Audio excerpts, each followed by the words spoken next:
Hey, you guys, welcome back. I am thrilled to have Elizabeth Urbanowicz with us again today. Elizabeth is just hands down one of my favorite people. And if you have not met her yet, I'm very excited for you to get to know her today. So, Elizabeth, welcome to the podcast. Oh, thanks so much for having me back on, Leslie. It's always such a joy to be with you.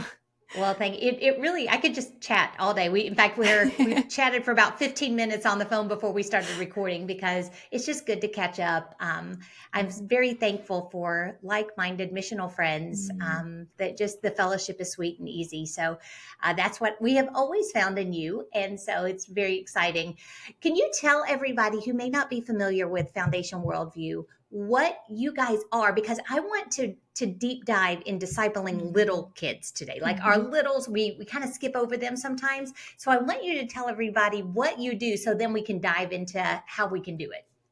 Yes. Well, Foundation Worldview, we are a ministry that's designed to equip Christian parents with easy to implement resources to get the kids in our families to carefully evaluate all the ideas that they encounter so they can understand the truth of the biblical worldview. And so we know that in the world in which we are living, that even if we're very, very careful about limiting screen times and not having our children in front of devices, that they're just confronted, even at the youngest of ages, with so many challenging and competing ideas that are contrary to the truth of the gospel. And now, 20 years ago, we could just prepare our children for the false ideas that they were going to face because there weren't quite so many of them. We could more control what they were going to see and hear and be doing. And we could just prepare them for those ideas. Where now we're not even sure what ideas are going to be facing our children. So what we try to do at Foundation Worldview is equip Christian parents with transferable skills that they can give their children. And what I mean by transferable skills is skills that they can use in any and every situation. And now I know it's a lot of homeschooling moms and dads who are listening to this podcast. So I would say, think about the concept of reading when you're teaching your 4 or 5 or 6-year-old to read. What you could do is you could show them a list of words and tell them what every word was and have them memorize it. And they could learn to read that way. However, that's not what you do, because if you did that, your child would be completely dependent on you every time they encountered a new word. So instead, what you do is you teach them transferable skills. You teach them 26 letters and the sounds that go along with each of those letters. Then you teach them to push those letters together into syllables, and you teach them to push those syllables together into words. And then by the time your child is in 1st or 2nd grade, they can decode almost any word that they encounter because they have those skills. And so at Foundation Worldview, what we're seeking to do is equipping parents to give their children those skills that they need. So whether they're out on the playground at the park and they encounter a new friend, or whether you're pumping gas at the gas station and they hear something, on the TV that's playing there, or they're having a conversation with a friend, or they're reading a book, no matter what idea they encounter, they're going to have the skills that they need to stop and say, what did I just hear? Is that true? Or is that not true? And how do I know? So that's in a nutshell what we do at Foundation Worldview. That's and you always describe it so beautifully. I honestly, I just sit here and I'm like, I wish I could teach like her. She's such a good teacher because you can break concepts down so beautifully, which is one of the things that we appreciate so much about you. But I want to kind of go back to something that you alluded to as you were going through, and that is how much our little kids are exposed to things now. My children, my youngest is almost 18. So a whole different reality when I had little kids as to the reality that parents today are dealing with. Their media, social media, just everywhere, the whole ideology of culture has shifted in a direction that I would have never imagined it could get there so fast. So can you talk a little bit about some of these changes and really how parents, just from a proactive side, can help? I guess before we get into I guess on a reactive side, how they can keep them from seeing a lot of this stuff before we go into more proactive, how we can teach them to deal with it. Yeah, I like the way that you just set up that, being proactive and reactive, because we know as parents, we have to be both. We have to be reactive to the culture in establishing really good boundaries to protect our kids, while we also have to be proactive in preparing them for the world that they are going to encounter. So I would say on the reactive front, the things that we need to think about are really healthy boundaries for our kids. What are healthy boundaries within the home? And so it's unrealistic, to not have internet in our homes. I don't know, maybe somebody's somehow listening to this in cellular service without internet, but it's really unrealistic to think, we're not going to have any internet in our home. We're not going to have any devices because, most people just for work, need to have some sort of devices. But to make sure that we are protecting our kids by saying, what, nobody's going to watch a show or nobody's going to be on a tablet or a phone without mom or dad in the room. That's just a really healthy rule. So that way, when something does pop up, because parents, if you're listening with little ones, you might want to pause right here for a second, because I'm going to say a word you might not want them to hear right now. So that was a warning. Okay. So pornography is predatory. And so even if we are very, very careful, it is coming after our kids. So just having these guardrails in place, to be reactive towards those things, to make sure, what, these things might slip in, but what we're doing is we are doing our best to protect our children. So I would say the reactive part is the protecting part. Now, it's impossible to completely isolate our children, and we wouldn't even really want to completely isolate them because, you think about it, if we completely isolated our children, in a very sterile room, and never let them out because we were scared they were going to be sick, the day that they left that sterile chamber, they would get really sick. And so what do we do instead? We don't send them off to the tuberculosis ward in the hospital, but we let them get exposed, on the playground to different germs in Sunday school class, and they get sick here and there, but then their immune system is built up, so we've been somewhat protective and reactive to, the germs around us, but we haven't completely isolated them. And then that's where the being proactive comes in. And that's where we have to prepare our children internally. So I would say the reactive part is the external part, the external protections that we're placing around our kids and, the boundaries we're placing in our home. And then the proactive part is what we're preparing them for internally, that they're going to be prepared for the things that they're going to see. And so, with the example that I just gave, I know that, nobody likes to think about pornography coming after their children. But the fact of the matter is that it just is. And so what we can do is even just at a young age, build up the positive biblical theology that our children are going to need to know in order to say no and turn from that whenever they're exposed. Just that God designed us in his image and God designed us so well. The fact that we're created in God's image means that no one can take away our value. We always have value and worth. And we want our children to know this, that they are designed in God's image and also that they're designed as male or female. That means God designed you as a boy or a girl. And that is so good. And then even at Foundation Worldview, we have materials for as young as the age of 4 to prepare kids for these things. And the way we say it in Foundation Worldview is we say, because of sin, not all pictures are good pictures, and so that's a way that you can say it for very developmentally appropriate for a 4, 5, 6, 7, 8-year-old. You're not overwhelming them, but you can just say, because of sin, not all pictures are good pictures. And then say, how did God design us? God designed us in his image. And you know what? Sometimes people take pictures that don't treat others like they're designed in God's image. They take pictures where people don't have enough clothes on and say, then if we ever see a picture like that, there's 3 things we need to do. We need to stop. We need to cover our eyes, stop. Then we need to run to mommy or daddy, and then tell them what happened. So that's the internal proactive protection. So I think if we as parents can remember this, we want to be reactive in creating these, good boundaries in our home. And then we want to be proactive by preparing our little ones' hearts and minds in really developmentally appropriate ways for the way that the enemy is just attacking our children. Oh, yeah, it's so true. And, it's so important as parents that we have both of those, because if we are only focused on the reactive, we are going to drown in fear because absolutely. we are just absolutely, and it's easy to do. I talk all the time about how fear just wants to paralyze you. It wants you to do nothing. And that's kind of a victory for the enemy right there. Yeah. But so if we're just focusing on all the things that are coming at our kids and all the dangers and all of the predators and all the things that could go wrong, that's where fear comes in. But God tells us not to be afraid because he will be with us. And so when we shift our eyes to the things that we can do and we really start grounding our kids, giving them a foundation for a faith that's their own, that's going to stand. That allows us to be in control of those conversations rather than letting fear control us. So the proactive part is that piece that you have got to have, not just for your kids, but it's also so valuable for you as a parent in dealing with your children.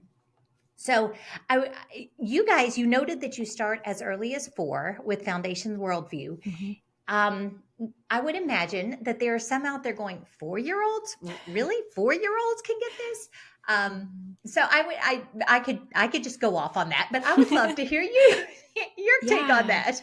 Yes. And I do understand that because we do get that reaction frequently, like, 4, are you serious? Yeah. And what we say, first of all, is that we, today in 2024, and I'm assuming in the years beyond, we do have to be more proactive at an earlier age than we did, 10, 20 years ago, just because of the time and culture that God has placed us in. God is sovereign over that, so even though that might be scary, we can trust that God has placed us in this cultural moment for a specific purpose, and we can trust him in that. And then what we need to do in preparing our little ones is to prepare them in a developmentally appropriate way and in a way that aligns with God's design for their bodies and their minds.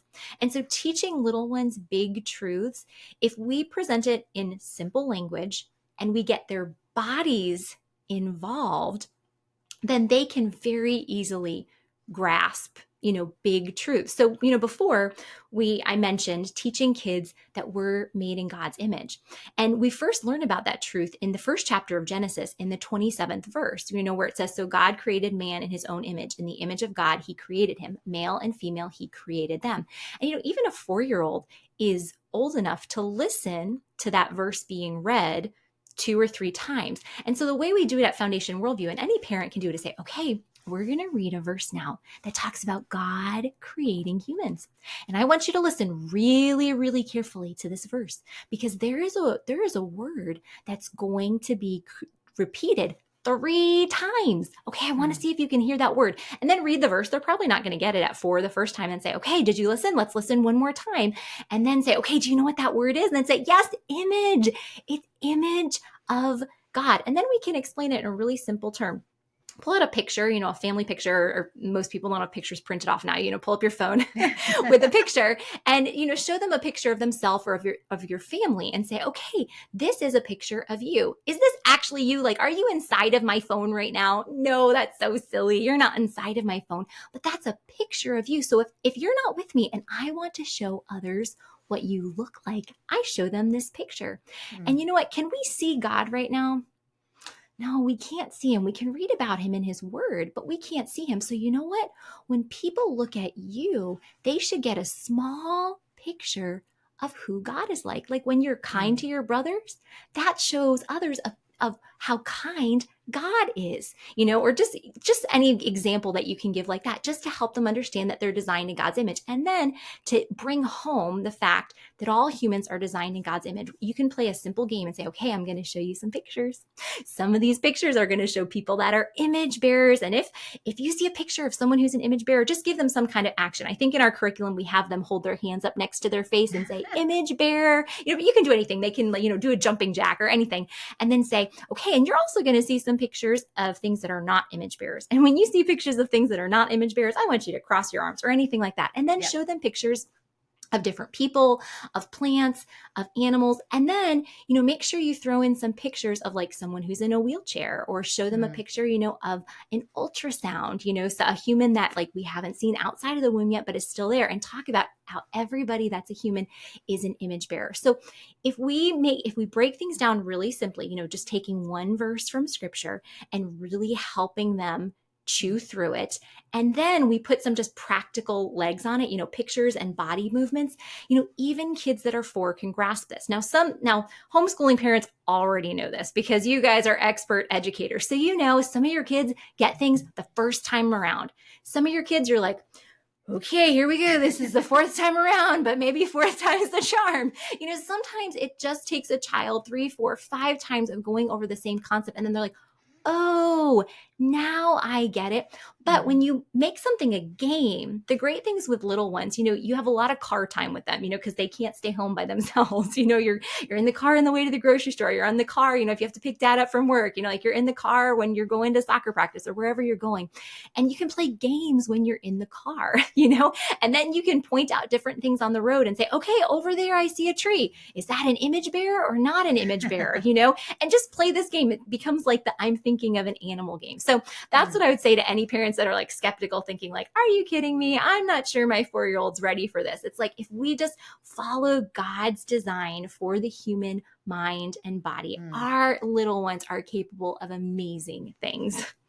Well, absolutely. And they are, God talks about childlike faith. Our little Mm-hmm. ones are so teachable, and they are so easy to get to see things that are spiritual. I was Mm-hmm. always really dumbfounded by the depth that even my little ones had, because they are created in the image of God. They do Mm-hmm. have that childlike faith. And so as you're engaging with them, you will hear some profound things come out of their mouths. You want to capitalize on those moments. You want to Mm-hmm. really invest in those times and those conversations, and never, ever, ever underestimate the power of the Spirit at work in your little children. It grieves me when people just kind of skip over those little ages, because so God does so much work in the hearts of littles. You may Mm-hmm. not see a whole lot of fruit of it until they're a little more mature and you're able to really see outward signs of it. But God is still working in those little children. And so we talk a lot to parents about never getting in the way. Don't be a hindrance to your kids Mm-hmm. coming to Jesus. You are the one to bring them to Jesus, to equip them, to show them who he is and who they are in him. They are image bearers. So as parents, we have a great privilege to engage with our kids while they are young, while they are middle, while they are older. And now, I have adults, I'm still engaging with them in spiritual conversations. But that is such a great privilege. And so I love that you give such practical ideas that make this seem a whole lot more doable. Mm-hmm. We as people just complicate things horribly. So when I hear you talk about it, I'm like, see, it's easy. Yes. And that's the thing. I think like once you get used to doing things like this, these things just kind of like come very naturally. It might Yeah. take a little bit of practice. And that's really our goal at Foundation Worldview, is that we know that especially homeschooling parents, who are investing 24/7 in discipling their Mm. children, you're really busy. You're trying to keep your kids physically safe, from falling down the stairs and running, in the middle of the road. You're trying to educate them. You're trying to keep them fed. And so you might not have 20 minutes of the day to sit down and think about, how could I teach them this concept? And that's where we're really seeking to partner with parents, that we're saying, Mm. okay, God has given us the gift of time, to be able to sit down and think through, how would we present this concept Yeah. to little ones? Because, even that example that I just gave you, Leslie, I didn't come up with the game, off the spot. I was sitting in my office, for a couple hours, like chewing over this. And it's like, okay, let us, do that work and then equip So good. with something you can just take and say, okay, I can do this right now, or I can do this on the way, to the grocery store. So good. So good. And I love how you position that, how you guys have the gift of time. And we want to remember that God equips people differently, Mm-hmm. and God gives people different roles. Even, in Corinthians, we see where Paul planted, Apollos watered, but Mm-hmm. it's God that gives the increase. And so if we all are collaborating as kingdom builders and we're working Mm-hmm. together, even in the lives of our children, it's amazing what we can see God do. And so I appreciate your all's ministry to families in that way. I do think it's important, though, to kind of go back a little bit to some of these hard things, because like we noted, we don't want to just be reactive. We want to be able to be proactive, especially about some of the hard things that our kids are being exposed to. Mm-hmm. So and you talked a little bit about some of the important topics, the gender roles, the made in his image, stuff like that. Mm-hmm. But how can you equip a little one who is often very blunt and very honest and very outspoken in what they know is right and wrong? How do you equip them to have a conversation about some of these things, whether it be homosexuality, pornography, transgenderism, these really difficult difficult things that our culture is throwing at our families. Yes. And so, undergirding all of this is that we first have to have these conversations and trainings in helping our kids understand what the biblical view is and how God's design is really good. So at Foundation Worldview, we encourage parents, and what we do in our curriculums is taking kids, right to the second chapter of Genesis, where we see the first marriage, right to the fifth chapter of Ephesians, where we see like the full blown picture of marriage, that it's meant to be this picture of the gospel. And then teaching kids, even little ones, the two truths that God designed marriage to be one man and one woman becoming one flesh for life. And then just practicing that over and over and over and talking about, let's play a game. Let's see if this is a marriage. A man and a woman decide that they want to spend the rest of their lives together and start a family. And before their parents and friends, they make a promise that they're going to stay together for their whole lives. Is this a marriage or not a marriage? It's a marriage. You're right. And then say, two men decide that they want to stay together for their whole lives, and get married. Is this a marriage or not a marriage? This is not a marriage. That's because marriage requires one man and one woman, and so really making sure that they understand these truths. And then, as you said, with little ones, whatever comes into their mind usually comes out of their mouths. I saw this really clearly a couple of years ago. I was at Chick-fil-A with a friend who at the time had a 4 and a 5-year-old. Her sons were off playing in the play place. She and I were chatting, and her 4-year-old all of a sudden opens up the door in the play place and he shouts in front of the entire Chick-fil-A, which, at least thank God it was Chick-fil-A, he shouts, "Mom, someone in here does not know Jesus. They do not know Jesus." And then he pauses for a second and then he shouts out, "Is that a sin against God?" And so my friend was really gracious and she was like, "Come here, bud, let's talk about this." She just pulled him aside and they had a conversation. But that can happen. And then we're thinking like, oh my goodness, if I teach my child these truths about marriage, I live in a very conservative area of the country, and 3 doors down from me, my neighbors are 2 men, who believe that they're married. And so it's like, oh my gosh, like what if my child walks up and is like, "Did you know marriage is just one man and one woman?" Right. And that is a legitimate fear, and that realistically could happen. So what we encourage parents to say to little ones is that, as a child, it is not your job to go around and tell other people when they're sinning. Sometimes as an adult, it is my job, and it is, sometimes as adults, who love Jesus and who want, to see our family and friends and neighbors come to know the Lord, we have to confront them with the truth in love. However, a 4-year-old, it's not really their job. God hasn't given them that job because they're just still being discipled. So we recommend that parents teach their kids 3 things, another 3-step thing to remember. That first, when you see someone who is not following God's good design, the first thing you do is you recognize, this is not God's good design. So if they come up to you and tell you, "I just saw a family that had 2 daddies," say, "Oh, I'm so proud of you for recognizing that's not God's good design." The second thing we teach them is, in your mind, remind yourself of the truth. And so then we actually encourage parents to have them practice it. Okay, what would you say in your mind? You could say, "Marriage is one man and one woman becoming one flesh for life. God's design is so good." Or if they have to say it out loud, you come over and you whisper it to mommy, And then the third thing is you be kind. And we talk about, you be kind. And so is this going to work perfectly 100% of the time? No, it's not. But we have to recognize that our primary responsibility in honoring God in our families is to disciple our children, and so sometimes that's going to involve discomfort. And we also have to recognize that following Jesus, the cost of that, Jesus said, if anyone would come after me, he must deny himself, pick up his cross and follow me. And then there's other passages, later on in Matthew, Jesus says, "Blessed are you when others revile you and persecute you and utter all sorts of evil against you falsely on my behalf. Rejoice and be glad, for your reward is great in heaven." And so, and I'm being honest, I'm right there with you guys. Like when I think about being in these situations, even with my neighbors down the street who I love, when I think about them being angry with me or something like that, like I get knots in my stomach, that's not what I want. but we've already been prepared for this in Right. scripture. So that's what I would encourage parents. We can train our kids. Is it going to work perfectly every time? No, it's not. But we can train our kids so that hopefully not 100% of the time is what's in their mind going to come through their mouths in front of others.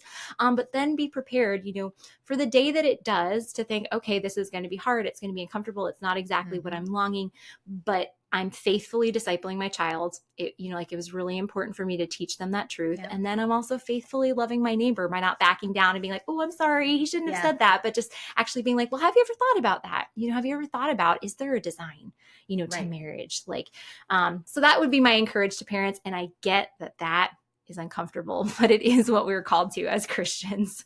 Oh, absolutely. And part of being proactive in this and actually equipping ourselves as we're discipling our children is when those situations do happen, like you alluded to, we have the verbiage, we have the understanding. We've actually broken it down on the level of a child. So to communicate it to someone who is not a believer is much easier than if we're using these big spiritual believer words, because you can't expect someone who doesn't know God to act like they do. We have to understand that. And so first and foremost, we have to love them and try to bring them to Jesus so that he can change their hearts and their behavior.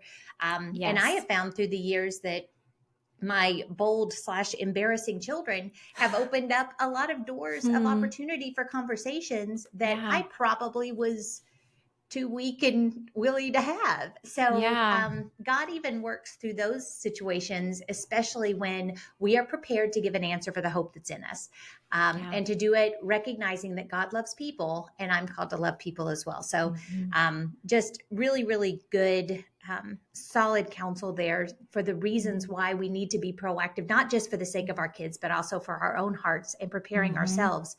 But I found that, as in with everything in life, we tend to be so almost like a pendulum swing. We go so reactive one way. So how do you find balance? How often should we really be kind of engaging in these difficult conversations with our littles, so that we're not, even scaring them and feeding that fear inside of us, but we are preparing them? Yeah, I think this is probably going to be like family by family basis. I can't give you, well, you should have 3 of these conversations and then that should be good. It's going to be a family by family situation, because some kids are going to ask a lot of questions, so you might, teach the biblical truth about marriage, and then your child might ask a question about it every day. And then, what's the appropriate, time to have that conversation right then, when your child asks the question, where other children might be like, okay, and like never think about it again. And so I don't think with these things that we necessarily need to be harping on them every day, like thinking like, oh, we need to have, like at least 5 conversations a week about this. But just as they naturally come up, there's going to be people in our lives who get married, and so then we can have a conversation with our kids and say, you know what, mommy and daddy are going to so-and-so's wedding next week. Can you remember what is marriage? Just as a reminder. Or if you're reading a book, and there's a wedding in the book, or there's a married couple in the book, just, as it naturally comes up, can say, can you remember what marriage is? How did God design marriage to be? Or if it comes up on a show that you're watching, things like that. Just, I think those natural conversations, we do have to be proactive initially. And that we can't just be like, oh, I'll wait until my child asks, because they may never ask. And we don't want our first conversation about marriage or gender or something like that. We don't want the first conversation to be reactive. Right. Because if the first conversation that we have with our children about marriage is when they meet a child on the playground who has 2 mommies, their view of marriage is then going to be naturally negative, because the first conversation we had with them had to be like, oh, this is not good. This is not how God designed it. So then every time they think about marriage, it's just going to naturally be this negative view. So we do have to make sure that we at least have that first conversation with them proactively about the goodness of God's design. Because what we're seeing in our world, the sin that we see in our own heart, the sin that we see coming from the world around us, that's a corruption of God's good design. But what God has designed is inherently good. And that is the foundation that we want our little ones to have. And then once they have that foundation, then, it's something we can even pray for wisdom, just like, maybe you're someone who doesn't naturally think this way. You're not naturally going to read a book with your kids that has a family in it and point out marriage, but just pray, ask the Holy Spirit to bring these things to your mind. Ask a friend to ask you about it. Can you just ask me, like, in 2 months, like, have I talked with my kids about marriage again? Because it would be a good idea, at least once a month, to have this come up. So that would be my recommendation to parents. Make sure you're very proactive about the first conversation, that you have it early on, and then just let it come up naturally as you're reading books, as you're, living your life in community and people are getting married or somebody has a baby. Or if your children are asking questions, because some children ask lots and lots of questions. Yeah. Oh, for sure. For sure. And that's really good advice. Very practical, very doable, as always. So I appreciate your being here with us, Elizabeth. We're running out of time now, but this has been a challenging and a really good conversation, as it always is. So thank you for joining us. Tell us where everyone can connect with you before you go, though. Yes. So if you can remember the name Foundation Worldview, which I know is a very long name, but if you can remember that, and you go to foundationworldview.com, you can find us right there at our website. And then if you've been listening to this and you're interested in purchasing one of our family licenses for our curriculums, if you use, if you use the coupon code TEACH10, that's a unique coupon code for Teach Them Diligently listeners, you can get 10% off any family license. That's amazing. Thank you. I'm writing it down to make sure we put it in the show notes. So Perfect. thank you so much. And we will connect all of these things in the show notes so people can connect with you very, very easily. But again, Elizabeth, thank you so much for joining us today. Thanks again for having me, Leslie. Well, you are welcome. To everyone else, thank you so much for hanging out with us today. I hope this has been a blessing to you. I know that she's given you a lot to think about, and hopefully really reposition the way that you think about the conversations that you're having with your littles, the impact that you can have just as you are doing life with them, and just sharing things naturally when you see people or see things. Or she made everything so practical that I hope that you are starting to think that way. Discipleship is a very natural overflow of the work that God is doing in your own life, just leveraging how you're growing for the sake of your children. And so I hope that this has been a great help to you. I encourage you, look into Foundation Worldview. You are going to be glad that you did. And then I hope that we get to see you at a Teach Them Diligently event within the next year or so, and in 365 all year long. So I hope you have a great rest of your day, and I look forward to talking to you again real soon.